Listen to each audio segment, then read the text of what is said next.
مومن محبت کرنے والا ہوتا ہے اور مومن لوگوں کی محبتوں کو وصول کرنے والا ہوتا ہے.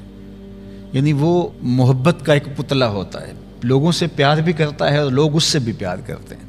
وہ مرجع خلائق بھی ہوتا ہے، لوگوں کی محبتوں کا مرکز بھی ہوتا ہے اور لوگوں سے بھی ٹوٹ کے محبت کرتا ہے، لوگوں سے بھی پیار کرتا ہے. یہ مومن کی ایک علامت بیان کی گئی. کچھ لوگ ہوتے ہیں کہ نہ ان سے کوئی پیار کر رہا ہوتا ہے اور نہ ان کو کسی سے پیار ہوتا ہے، خود غرض زندگی گزار رہے ہوتے ہیں اور ان کے ساتھ بھی کسی کا تعلق نہیں ہو پاتا. جبکہ مومن محبوب الخلائق ہوتا ہے اور محب الخلائق بھی ہوتا ہے، اور جو کبھی کسی سے پیار نہیں کرتا اور نہ اس سے کوئی پیار کرتا، اس کے اندر کوئی بھلائی نہیں ہے. تو ایسا ہونا چاہیے کہ ہمارا وجود لوگوں کی محبت کا سبب ہو اور ہمارے اندر لوگوں کے لیے بے پناہ محبتوں کے جذبات ہوں. اور پھر فرمایا وَخَيْرُ النَّاسِ أَنْفَعُهُمْ لِلنَّاسِ، اور لوگوں میں سے بہتر وہ ہے جو لوگوں کے لیے زیادہ نفع بخش ہے.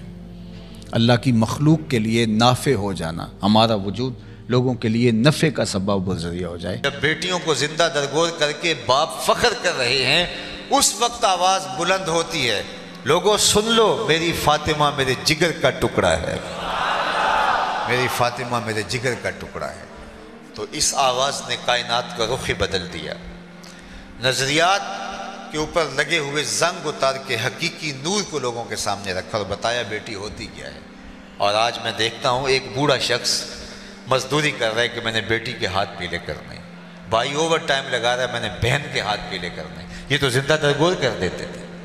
آج پردیس کاٹ رہے ہیں لوگ کہ ہم نے بیٹیوں کے ہاتھ پیلے کرنے، یہ تو زندہ درگور کر دیتے تھے. ان کے سینوں میں بیٹیوں کا پیار ڈالا کس نے؟ جواب آئے گا میلاد والے رسول نے. تو ساری زندگی بھی حق ادا کرنے کی کوشش کریں، حق شکر ادا نہ ہو پائے. ہمیں چاہیے کہ ہم اس آقا، اس مولا، اس اپنے محبوب کی ایک ایک ادا کو اپنی روح میں جذب کر دیں، ان کے بتائے ہوئے نظام زندگی کے مطابق اپنی زندگی کے لف و نشر مرتب کریں. ہمارے اٹھنے والا ایک ایک قدم راہ دین کی طرف بڑھتا چلا جائے اور ہم دور سے پہچانے جائیں کہ ہم حضور کے غلام ہیں. آج کی دنیا میں انسان اس پہ فخر کرتا ہے کہ میں چاند پہ گیا ہوں. بلندیوں پہ جانا یہ انسان کے لیے بہرحال ایک باعث افتخار ہے. یہ جو چھلانگیں لگاتے ہیں اور اچھلتے ہیں، تو اگر کوئی باقیوں کی نسبت تھوڑا سا اونچا اچھل لے تو وہ بھی ناز کرتا ہے کہ میری چھلانگ اونچی ہے، اور جو چھلانگ لمبی لگا لے تو وہ بھی فخر کرتا ہے کہ میری چھلانگ باقیوں کی نسبت سے لمبی ہے. تو یار کوئی اچھل لے، بعد میں ٹانگ چاہے توڑا بیٹھے، لیکن جو اچھل لے لوگوں سے، اچھل کے اوپر چلا جائے، وہ بھی ناز کرتا ہے میں سب سے اوپر اچھلا ہوں. تو پھر انسان کی طبع میں یہ چیز رکھی گئی ہے کہ وہ بلندی کو، چاہے مادی بلندی ہو، چاہے فکری بلندی ہو، چاہے اس کی جو ہے وہ مال و دولت کے اعتبار سے عروج ہو، علم و فہم کے اعتبار سے اس کا عروج ہو، منصب داری کے اعتبار سے اس کی بلندی ہو، اس پر انسان فخر کرتا ہے. تو پھر جو چاند پہ چلے گئے ان کا فخر تو بجا ہے، اور آج بھی وہ اپالو 11 کو انہوں نے سنبھال کے رکھا ہوا ہے ناسا میں. وہاں وہ لوگ جاتے ہیں، تو ہم بھی جب گئے تو ہم نے کہا ہم بھی سے دیکھیں گے. اور وہاں میلہ لگا ہوا تھا کہ، اور یہ ان کے لیے اعزاز ہے اور ان کے لیے فخر ہے کہ جناب ہم اس کے اوپر بیٹھ کر کے جو ہے وہ چاند کی چھاتی کو روند کے آئے ہیں. تو وہاں انسانیت کا فخر ایک اعتبار سے سارا فخر سے بلند ہوتا ہے کہ انسان نے جو ہے وہ چاند کی چھاتی کو روندا ہے. تو پہلے تو بات میں عرض کیا کہ چاند پہ لوگ جا کے فخر کر رہے ہیں، لیکن یہ چاند میرے حضور کے قدموں میں آیا ہے. چاند پر پہنچ جانا حقیقت صحیح، مان لیا، چاند پر پہنچ جانا حقیقت صحیح، چاند قدموں میں لانا بڑی بات ہے. اور دوسری بات پھر میرے اور آپ کے آقا مولا وہاں گئے ہیں جہاں انسانی تخیل کی پرواز بھی نہیں ہے. اچھا، بات نتیجے کی طرف میں آپ کے سامنے رکھنا چاہتا ہوں کہ اتنی بلندیوں پہ کروڑوں اربوں روپے خرچ کرنے کے بعد جو لوگ چاند پہ گئے ہیں، واپس پلٹ کے آئے تو فخر و مباحات کیا، پوری دنیا پہ دعوتیں کی، ملک و ملک گھومے، دنیا نے ان کو تکریمات دی، استقبالیہ دیے گئے، اعزاز و تکریم، پروٹوکول، بہت کچھ ملا کہ یہ ہیں وہ لوگ جو چاند پہ گئے تھے. اچھا، بات یہ ہے کہ چاند پہ گئے اور اربوں روپے خرچ کیے تو وہاں جا کے انسانیت کے لیے کیا لائے؟ یہ کسی ملک کا فخر ہو سکتا ہے کہ وہ چاند پہ گئے، فخر تو ہو سکتا ہے، کسی فرد کا فخر ہو سکتا ہے کہ وہ چاند پہ ہو کر کے آیا ہے، لیکن بات یہ ہے کہ نتیجہ کیا ہے؟ وہ چاند پہ اگر گیا ہے، مان لیا اس کو، وہ انسانیت کے لیے کیا لے کر آیا ہے؟ فخر کرنا کہ میں چاند سے ہو کے آیا ہوں، یہ ایک اور بات ہے۔ ایک درخت پھلوں سے بھرا ہوا ہو اور ایک آدمی پھل اوپر تک چلا جائے اور واپس خالی دامن ہی آ جائے تو وہ کہے کہ میں درخت سے اوپر سے چڑھ کے آیا ہوں۔ میاں نیچے لوگ بھوک میں تڑپ رہے ہیں، تم درخت کے اوپر تک گئے ہو اور پھلوں سے شاخیں لدی ہوئی ہیں، تو تم ہمارے لیے کیا لے کر آئے؟ وہ کہتا ہے وہ نہیں لا سکا۔ چاند پر گئے تو انسانیت کے لیے کیا لے کر آئے؟ تو وہ مٹی ہے تھوڑی سی، وہ جو دکھاتے ہیں کہ جناب یہ چاند کے سینے سے مٹی اٹھا کر کے ہم لائے ہیں۔ تو مجھے بتائیے کہ زمین پہ مٹی پہلے تھوڑی تھی کہ چاند پہ گئے بھی تو مٹی اٹھا کے لائے، لیکن میرے اور آپ کے آقا و مولا بلندیوں پہ گئے تو امت کی نجات کی ضمانت لے کر آئے، امت کے لیے رب سے ملاقات اور بندگی کا سلیقہ لے کر آئے، 50 نمازوں کی شکل کے اندر۔ یہ تحفہ ہے معراج کا۔ اللہ اکبر۔ سورۃ الفاتحہ، اس کو سبع مثانی اس لیے کہتے ہیں، یہ آیتیں 2 مرتبہ نازل ہوئی ہیں۔ ایک مرتبہ جب حضور گئے تو اس وقت یہ آیتیں لے کر آئے۔ عرش الہی کے نیچے ایک خزانہ خاص ہے، وہاں سے حضور کو تحفے ملے۔ خاص طور پہ بندے کے لیے سب سے بڑا اعزاز بندگی ہے، اور بندگی کا عملی ظہور نماز سے ہوتا ہے۔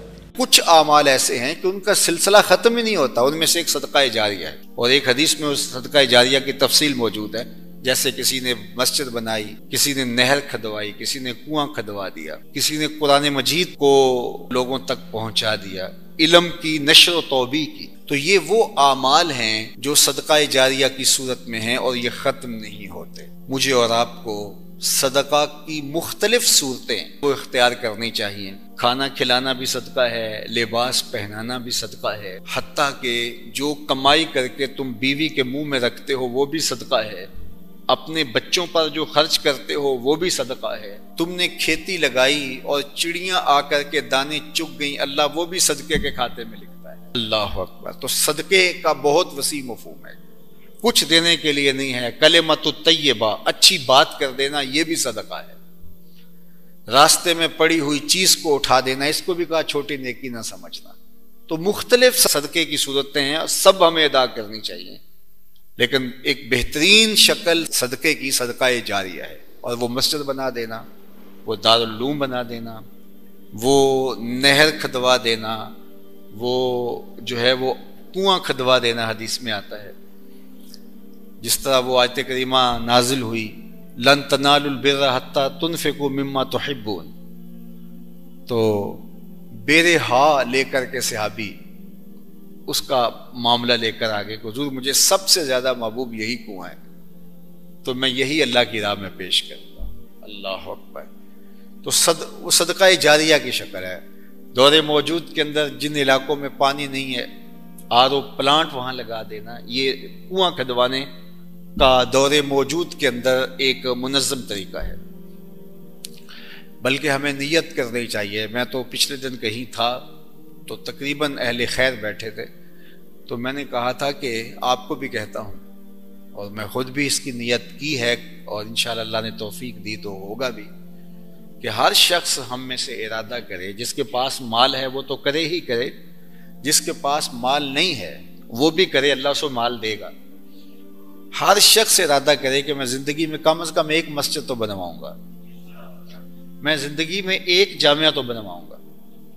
تو یہ اگر ہم نیت کر لیں تو نیت المومن خیر من عملہ، تو اس کا ثواب آج سے ہی شروع ہو جائے گا۔ نیت وہ والی نہیں ہے کہ جب مال ہو تو پھر نیت ٹوٹ جائے۔ کچھ نیتیں ایسی ہوتی ہیں بندہ پہلے نیت کرتا ہے جب مال نہیں ہوتا۔